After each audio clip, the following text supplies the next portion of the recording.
IPL 2023 के बाद शुभमन गिल को आखिरकार क्या हो गया? क्यों शुभमन गिल बेवक्त आउट ऑफ फॉर्म हो गए? क्या शुभमन गिल को 3 नंबर पर बल्लेबाजी करवाना टीम के साथ साथ उनके लिए भी भारी पड़ रहा है? शुभमन गिल इंडिया के टॉप टैलेंटेड प्लेयर हैं। उनकी तुलना विराट कोहली, बाबर आजम सरी के खिलाड़ियों से होने लगी थी। जिस तरह से उन्होंने आईपीएल में बल्लेबाजी की, दुनिया उनकी मुरीद हो गई। लेकिन आईपीएल के बाद जब उन्हें टॉप ऑर्डर से हटाकर 3 नंबर पर बल्लेबाजी करवाई गई तो ऐसा लग रहा है कि सब कुछ उनके जीवन में बदल गया और अब वो शुभमन गिल नजर नहीं आ रहे जो हमें आईपीएल या आईपीएल के पहले इंटरनेशनल क्रिकेट में नजर आ रहे थे। वो दोहरा शतक मारने वाला अंदाज, वो शतक पे शतक ठोकने वाला अंदाज, वो सब कुछ गायब होता नजर आ रहा है। और शुभमन गिल अब थोड़ी थोड़ी फ्रस्ट्रेट भी नजर आ रहे हैं। शुभमन गिल का खराब फॉर्म होना इस वक्त पर उनके लिए भी बहुत मुसीबत है। हालांकि अभी उनकी पोजीशन सेफ है क्योंकि उन्होंने 2023 में और 2022 के एंड में बहुत सारे रन बनाए, लेकिन वो रेत फॉर्म जो है ना, वो रेत की तरह है, कब हाथ से फिसल जाए पता नहीं। वैसे भी ईशान किशन, यशस्वी जायसवाल, ऋतुराज गायकवाड़ और तो और शिखर धवन जैसे बल्लेबाज जो हैं वो शुभमन की जगह पर नजर बनाए हुए बैठे हैं। ऐसे में शुभमन को कमबैक करना पड़ेगा और नहीं करेंगे तो फिर मामला फंस जाएगा। और शुभमन आईपीएल के बाद 4 मैचेस में 6 इनिंग खेल चुके हैं, केवल 83 रन बने, 16 का एवरेज है, एक भी अर्धशतक नहीं है, स्ट्राइक रेट भी खराब है 70-75 का, और हाईएस्ट जो है वो केवल 29 रन है।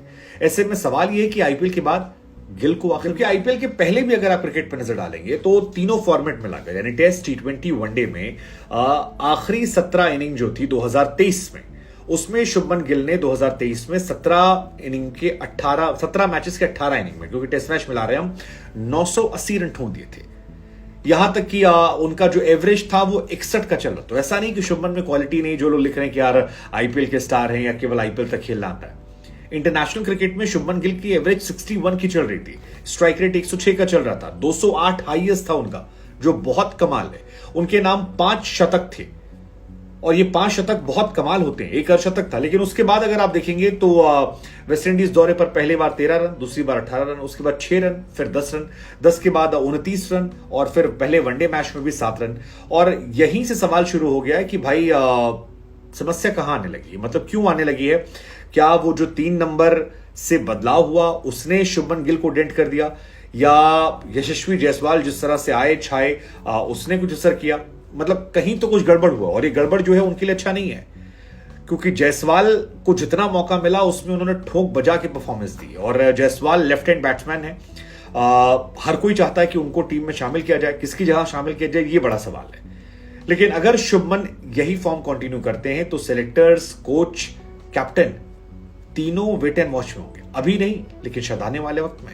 और सबसे बड़ी बात है कि शुभमन गिल जहां पर खेल रहे हैं वो कोई ऑस्ट्रेलिया, इंग्लैंड या न्यूजीलैंड, पाकिस्तान जैसी टीमें नहीं है, साउथ अफ्रीका नहीं है, वो वेस्ट इंडीज के खिलाफ खेल रहे हैं। वो वेस्ट इंडीज जो वर्ल्ड कप से बाहर हो चुकी है। ऐसे में शुभमन पर थोड़ा थोड़ा तो मामला आने लगा है। शुभमन अब जितने मैचेस में फ्लॉप होंगे उन पर नजर होगी। हालांकि शुभमन चाहेंगे कि वो कमबैक कर ले और शुभमन का रिकॉर्ड जो है वो कमाल कर रहा है। साल 2022 में जुलाई के बाद से जिन बल्लेबाजों ने सबसे ज्यादा इंटरनेशनल क्रिकेट में रन बनाए हैं उसमें शुभमन गिल टॉप पर है।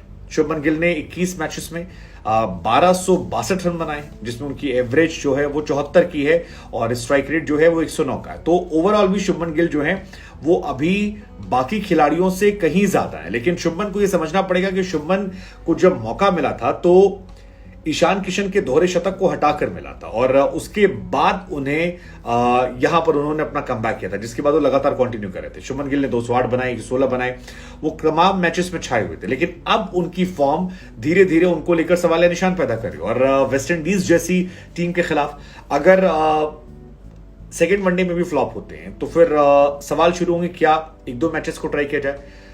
यशस्वी जायसवाल को ओपनिंग भेजना, इनको 3 नंबर भेजना, मुझे लगता है वो प्रयोग जो है वो खराब रहा, क्योंकि उन्होंने कहा कि टीम मैनेजमेंट ने कहा और उन्होंने मान लिया।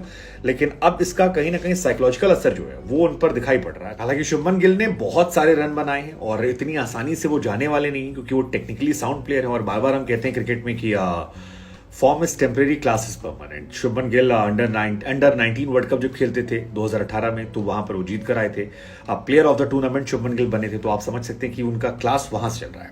उसके बाद आईपीएल ट्रॉफी जो है उन्होंने जीती, वनडे खेलने आए तो ओडीआई सेंचुरी मारी, टेस्ट सेंचुरी मारी, फिर ओडीआई में डबल सेंचुरी मारी, फिर T20 में शतक मारा और आईपीएल में 3-3 शतक मारे थे। लेकिन उसमें से तीनों शतक जो है ज्यादातर जो है वो अहमदाबाद में आ रहे थे और अहमदाबाद वाला टैग जो है उनको लेकर धीरे धीरे शुरू हो रहा था।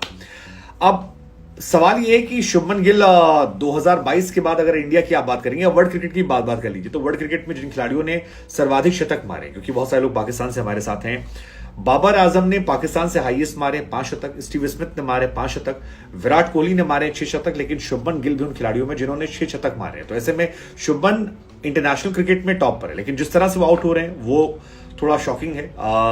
नेचुरल गेम उनका है, थोड़ा संभलते हैं, उसके बाद आक्रामक खेलते हैं, लेकिन विकेट फेंक कर वो जा रहे हैं। तो या तो कुछ मेंटली डिस्टर्बेंस है या क्या है, कैसे है, क्या कहानी है, पता नहीं, लेकिन लेट्स जस्ट होप कि शुभमन गिल वापसी करें, शुभमन गिल कमबैक करें, क्योंकि क्रिकेट ऐसा माहौल है फिलहाल कि यू नेवर नो कब क्या दिन कैसे पलट जाए और कोई खिलाड़ी आए और फिर वो खूंटा गाड़ कर बैठ जाए। सो लेट्स जस्ट होप कि सेकंड मैच में शुभमन गिल